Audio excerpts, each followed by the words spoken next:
Power facility కూడా ఇవ్వలేదు. అంతేకాదు కోల్డ్ స్టోరేజ్ కు కావాల్సిన ఎక్విప్మెంట్ అయితేనేమి, ఆ కూలింగ్ ఫెసిలిటీస్ అయితేనేమి ఇవేవి ఏర్పాటు చేయకుండానే జగన్మోహన్ రెడ్డి గారు దీనికి ప్రారంభోత్సవం చేశారు. అంటే 11th మార్చిన జగన్మోహన్ రెడ్డి గారు ప్రారంభోత్సవం చేశారు.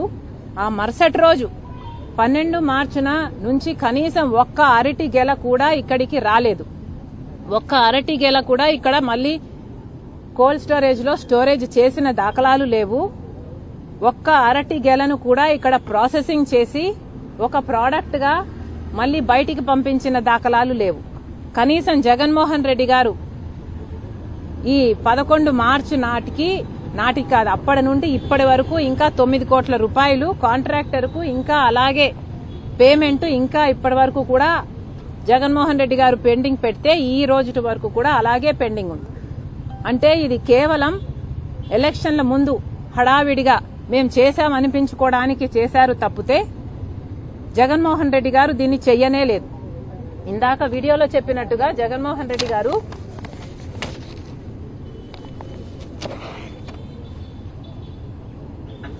కనీసం పులివెందుల కాన్స్టిట్యుయెన్సీ అంటే మాజీ ముఖ్యమంత్రి జగన్మోహన్ రెడ్డి గారి కాన్స్టిట్యుయెన్సీలో కూడా ఇక్కడ కూడా కోల్డ్ స్టోరేజ్ ఫెసిలిటీ ఇంతవరకు ఏర్పాటు చేయలేదు అంటే ఇది నిర్లక్ష్యం కాకపోతే ఇంకేమిటి? మేము నిర్లక్ష్యం అని అన్నాం. నా వెనకాలే అక్కడ కనిపిస్తా ఉంది కదా, అక్కడ ఆ గోడౌన్ షేప్ లో 600 టన్నుల ఇంటిగ్రేటెడ్ బనానా కోల్డ్ స్టోరేజ్ అది 2023లో వైఎస్ఆర్సీపీ ప్రభుత్వంలో నేను ముఖ్యమంత్రిగా ఉన్నప్పుడు ప్రారంభోత్సవం చేశాం. కంప్లీట్ అయిపోయింది. అయినా కానీ అది ఇప్పుడు నడపడంలా. ఎందుకు నడపడం లేదు అని అంటే కరెంటు ఖర్చులు ఎక్కువ అవుతాయని చెప్పి నడపకుండా పక్కన పడేసినారు. ఈ రోజు మనము రైతు ఎలా బ్రతుకుతా ఉన్నాడని చెప్పడానికి నిదర్శనం ఇది. మీడియా ద్వారా రాష్ట్ర ప్రజలకు తెలియజేస్తూ చంద్రబాబు నాయుడు గారి ప్రభుత్వానికి గట్టిగా బుద్ధి రావాలని దేవుణ్ణి ప్రార్థిస్తా ఉన్నారు. సో జగన్మోహన్ రెడ్డి గారికి మళ్లీ గుర్తు చేస్తున్నాం, సార్ మీరు 23లో దీన్ని ప్రారంభోత్సవం చేయలేదు. హడావిడిగా ఎలక్షన్లకు ముందు ప్రారంభోత్సవం చేశారు. మీరు తప్పుడు ప్రచారం ఇప్పుడు చేస్తున్నారు.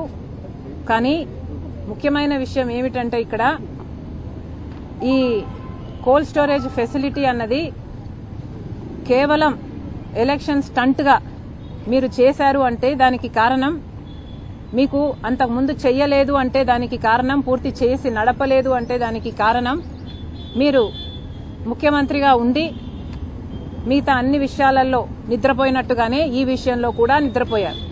కేవలం 6 నెలల ముందు సిద్ధం సభలకు ఎలాగైతే నిద్రలేశారో జగన్మోహన్ రెడ్డి గారు, అలాగే దీనికోసం కూడా నిద్రలేసి కేవలం ఎలక్షన్ కోసమని దీన్ని ప్రారంభోత్సవం చేయడం జరిగింది.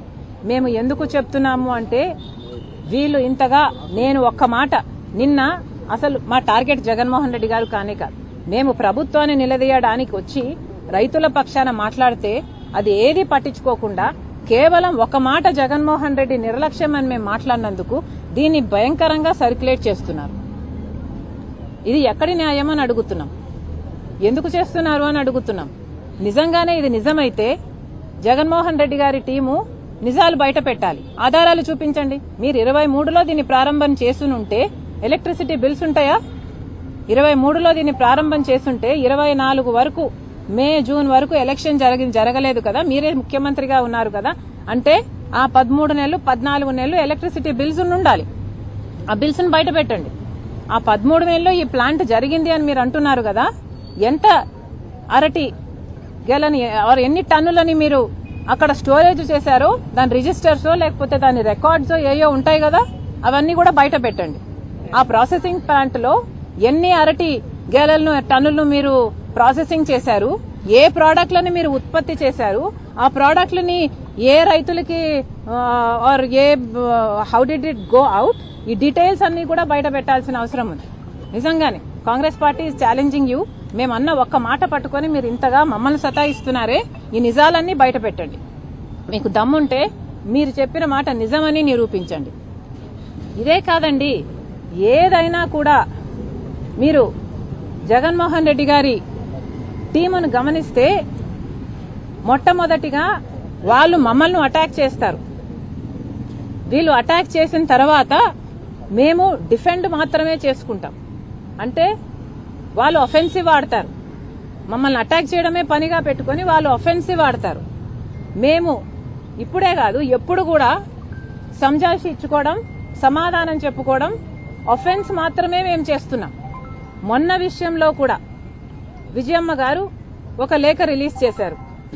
ఆ లేఖలో విజయమ్మ గారు స్వయంగా సంతకం పెట్టారు. విజయమ్మ గారు సంతకం పెడితే ఇక రాజశేఖర్ రెడ్డి గారి భార్యగా విజయమ్మ సంతకం పెట్టిన ఒక లెటర్ బయటకు వచ్చింది అంటే రాజశేఖర్ రెడ్డి గారిని అభిమానించే ఎవరికైనా అది సుప్రీంకోర్టు తీర్పు లాంటిది. ఇంకా దానికి తిరుగులేదు. అది రాజశేఖర్ రెడ్డి గారిని నిజంగా అభిమానించే వాళ్ళైతే. కానీ ఆ లెటర్లో విజయమ్మ గారు చాలా స్పష్టంగా ఇక మాట్లాడకండి ఈ ఆస్తుల గురించి అని చెప్పిన తర్వాత కూడా మళ్లీ మాట్లాడుతున్నారు. కాబట్టి మళ్ళీ మేము రియాక్ట్ అవ్వాల్సి వచ్చింది. మళ్ళీ మేము రియాక్ట్ అయితే మళ్ళీ మమ్మల్ని కుక్కలు అంటారా అన్నారు. మేము అనలేదండి కుక్కలని. మేము అన్నదల్లా విజయమ్మ గారు చెప్పిన తర్వాత మాట్లాడకూడదు, డీసెన్సీ ఉన్న వాళ్ళెవరు, మేము మాట్లాడము అని చెప్తూ మీరు ఇంకా మాట్లాడుతూ ఉంటే ఇక మొరగడం కుక్కల నైజం అనుకోవాలి అని మాత్రమే నేను అన్నా. అంటే మీరే కదా భుజాలు తడుముకుంటున్నది, మేము కుక్కలమని మీరే అంటున్నారు. మరి మీరు కుక్కలో పిచ్చి కుక్కలో మాకు తెలియదు. నిన్న కాదు పొద్దున ఎవరో పాడ్కాస్ట్ లో ఒక చిన్న కామెడీ ఏదో చూపించారు. దాంట్లో అమ్మా షర్మిలమ్మ నువ్వు వైసీపీ వాళ్ళని కుక్కలతో పోల్చక తల్లి, కుక్కలు బాధపడతాయి అని ఉంది. దాంట్లో